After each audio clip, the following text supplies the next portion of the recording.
Praise the Lord. தேவனுடைய நாம மகிமை அடையும்படியாக இந்த புதன்கிழமை இரவு இந்த 8:45 மணி அளவிலும் ஆண்டவராகிய இயேசு கிறிஸ்துவுடைய 824வது தேவ செய்திகளுக்காக தேவனுக்கு நன்றி செலுத்துவோம். பிலிப்பியர் புஸ்தகம் 4வது அதிகாரம் 4வது வசனம், கர்த்தருக்குள் எப்பொழுதும் சந்தோஷமாயிருங்கள் சந்தோஷமாயிருங்கள் என்று மீண்டுமாய் சொல்லுகிறேன் என்று சொல்லி அப்போஸ்தலன் பவுல் என்ற ஒரு ஊழியக்காரர் பேசுகிறார். கர்த்தருக்குள்ள சந்தோஷமா இருக்கிறது அவ்வளவு ஈஸியான காரியம் கிடையாது. இந்த உலக பிரகாரமா எப்படி வேணாலும் சந்தோஷமா இருக்கலாம். இயேசு கிறிஸ்துவுக்குள்ளாக போகக்கூடிய ஒரு பாதையை, ஒரு கரடுமுரடான ஒரு பாதையில பயணம் செய்கிறதை போல, ஒரு வனாந்தரமான ஒரு பயணம், ஒரு முட்கள் இருக்கக்கூடிய பாதையில் பயணம் செய்கிறதை போல, ஒரு நெருப்பில நம்மளை புடமிடுகிறதை போன்றது. ஏன்னா இயேசு கிறிஸ்து நம்மை சோதித்து, நீ விசுவாசமா இருக்கிறியா, உனக்கு கஷ்ட நஷ்டம் கொடுப்பாரு, நோய் நொடிகள் கொடுப்பாரு, எவ்வளவோ வேதனைகள் கொடுப்பாரு, சோதனைகள் கொடுப்பாரு. இது எல்லாம் இயேசு கிறிஸ்து மட்டும் தான் நமக்கு கொடுத்து சோதிக்கிறாருன்னு சொல்லக்கூடாது. ஏன்னா அவரு சோதிக்கிறவர் அல்ல, மனுஷனே. இந்த உலகத்தில் சத்துரு சாத்தான் எல்லாத்தையும் அப்படி நம்மளுக்கு கொடுப்பான் வாழ்க்கையில. சரி, எதெல்லாம் நம்ம சேலஞ்சா அந்த உலகத்துல சந்தோஷமா இருக்கணும் அப்படின்னு பாத்தீங்கன்னா, துக்கத்துல சந்தோஷமா இருக்கணுமா? துக்கத்துல யாருங்க சந்தோஷமா இருக்க முடியும்? ரொம்ப கஷ்டம். இந்த உலகம் நம்மை பார்த்து சந்தோஷப்படும் நாம அழுது புலம்பும் பொழுது. ஆனால் கர்த்தர் சொல்லுகிறார், உங்கள் துக்கம் சந்தோஷமாய் மாறும். நம்ம துக்கத்துல சந்தோஷமா இருக்கோம், ஒரு நாள் தேவன் நமக்கு மகிழ்ச்சி தருவார். ரெண்டாவது, உபத்திரவத்தில் சந்தோஷமா இருக்கணும். உபத்திரவத்துல யாராவது சந்தோஷமா இருக்க முடியுமா? சோதனை, வேதனை, பாடுகள், பிரச்சனைகள், கஷ்டங்கள் வரும்பொழுது சந்தோஷமா இருக்குமானா? இயேசு கிறிஸ்து சொல்லுகிறார், இந்த எங்களுக்கு உண்டான சகல உபத்திரவங்களிலேயும் நாங்கள் சந்தோஷமா இருக்கிறோம் என்று சொல்லி அப்போஸ்தலன் பவுல் சொல்லுகிறார். இயேசு கிறிஸ்து ஏற்றுக்கொண்டவர்கள் உபத்திரவங்கள் வரும்பொழுது நம்ம சந்தோஷமா இருந்தே ஆக வேண்டும். மூன்றாவது, பலவீனத்தில் சந்தோஷமா இருக்கணும். எப்படிங்க ஒரு உடம்புல ஒரு நோய் நொடி, ஒரு பிரச்சனை, ஒரு பலவீனம், எப்படி ஒரு சந்தோஷமா இருக்க முடியும்னா, அதுல ஒரு அதிசயம் நமக்கு நடக்கும். ஏன்னா இயேசு கிறிஸ்துடைய வல்லமை நம்மேல் தங்கும்.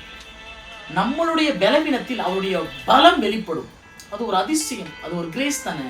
அதனால நீங்க கிறிஸ்துவுக்குள் பலப்படுகிற பொழுது சந்தோஷமா நீங்கள் அந்த பலவீனத்தை எண்ணிக்கொள்ளுங்கள் என்று வசனம் சொல்லுகிறது. நான்காவது, சோதனையில் சந்தோஷமா இருங்கள். சோதனையில் எப்படிங்க சந்தோஷமா இருக்கிறது? யாக்கோபு புஸ்தகம் சொல்லும், பலவிதமான சோதனையில் நீங்கள் அகப்படும் பொழுது அதை மிகுந்த சந்தோஷத்துடனே எண்ணுங்கள்.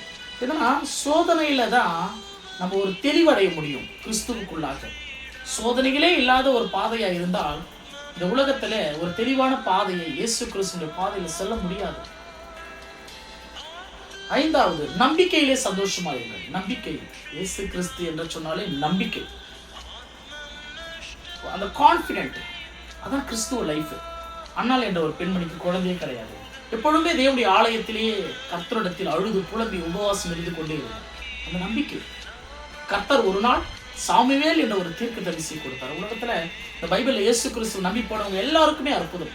இன்றைக்கும் இயேசு கிறிஸ்துவை நம்பி கொண்டு இருக்கிறது எல்லாருக்கும் அற்புதம் நடந்து கொண்டே இருக்கிறது. ஆறாவது, இல்லாமையில் சந்தோஷமா இருக்கிறது.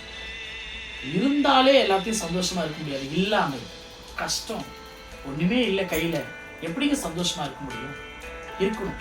அத்திமரம் குளிர் விடாமல் போனாலும், திராட்சை செடி பலன் கொடுக்காமல் போனாலும், மந்தையிலே உங்களை ஆடுகள் மாடுகள் தொழுவத்திலே இல்லாமல் போனாலும், நான் கர்த்தருக்குள் மகிழ்ச்சியா இருப்பேன். மகிழ்ச்சியா இருப்பதே என்னுடைய பலன் என்று சொல்லி கிறிஸ்துவுக்குள் யாராவது வாழ்ந்தால் வாழ்க்கையிலே நாம் பெஸ்டான ஒரு விசுவாசம். ஏழாவது, கொடுப்பதில் சந்தோஷம். பெற்றுக்கொள்வதில் தான் எல்லாருமே சந்தோஷம் கேள்விப்பட்டிருக்கோம். கொடுப்பதில் கூட சந்தோஷம் இருக்கணும். ஏழைகளுக்கு, இல்லாதவர்களுக்கு, எளிமையானவர்களுக்கு, தனிமையானவர்களுக்கு, திக்கற்றவர்களுக்கு, விதவைகளுக்கு கொடுக்க வேண்டும். அதன் கூட சபைகளுக்கு கொடுக்க வேண்டும். தாவீது என்ற ஒரு ராஜா இருந்தார். தன் வாழ்க்கையில சேர்த்து வச்சு எல்லாத்தையும் தேவனுடைய ஆலயம் கட்டுவதற்கு கொடுத்தார். ஆகவே இன்றைக்கு நாம் இயேசு கிறிஸ்துவை ஏற்றுக்கொண்டவர்கள், துக்கம் வந்தாலும் நம்ம சந்தோஷமா இருக்கணும், உபத்திரவம் வந்தாலும் சந்தோஷமா இருக்கணும், பலவீனம் நோய் நொடிகள் வந்தாலும் சந்தோஷமா இருக்கணும், சோதனைகள் வந்தாலும் சந்தோஷமா இருக்கணும், நம்பிக்கையிலேயும் சந்தோஷமா இருக்கணும், இல்லாம எதுவுமே இருந்தாலும் சந்தோஷமா இருக்கணும், கொடுத்தாலும் சந்தோஷமா இருக்கணும். இப்படி இருந்தால், அதுதான் அப்போஸ்தலன் பவுல் சொல்லுகிறார், கர்த்தருக்குள் எப்பொழுதும் சந்தோஷமா இருங்கள். கர்த்தருக்குள் இருப்பவன் இது போன்ற காரியங்களில் நடந்தாலும் சந்தோஷமா இருப்பான். கர்த்தர் நம் அனைவரையும் ஆசீர்வதிக்க. அடுத்த தெய்வ செய்திகளோடு நான் உங்கள் காட் சர்வன்ட் சகரியா சதீஷ்குமார்.